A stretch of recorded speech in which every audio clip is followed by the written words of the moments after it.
Good afternoon বন্ধুরা। দেখো আজকে আমি লাঞ্চ নিয়ে চলে এসেছি। আজকে একটু লাঞ্চে একটু ভিন্ন স্বাদেরই জিনিস করেছি। আজকে হিসাব মতে আজকে তৃতীয়া পড়ে, দুর্গা তৃতীয়া আজকে। অনেকে দ্বিতীয়াও বলছে, যাই হোক এই মতান্তরে যাব না, আজকে দ্বিতীয় বা তৃতীয়া। তোমরা কেমন এনজয় করছো বলো। আজকে দেখো আমি লাঞ্চে করেছি ফ্রাইড রাইস, আর করেছি একটু স্যালাড হিসেবে অল্প পেঁয়াজ রেখেছি, শসা নেই তাই জন্য পেঁয়াজই রেখেছি।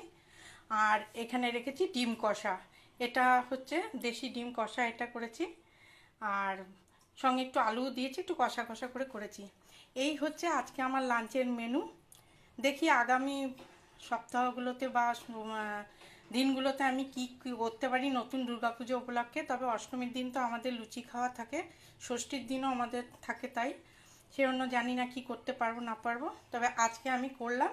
এটা তোমাদের কেমন লাগলো লাঞ্চ থালিটা অবশ্যই কমেন্ট করে জানিও। তোমরা কে কি লাঞ্চ করলে অবশ্যই ভিডিও দিও, দেখবো। আমার লাঞ্চ মেনু তোমাদের কেমন লাগলো অবশ্যই কমেন্ট করে জানিও। ভালো থেকো, সুস্থ থেকো, এই পর্যন্ত।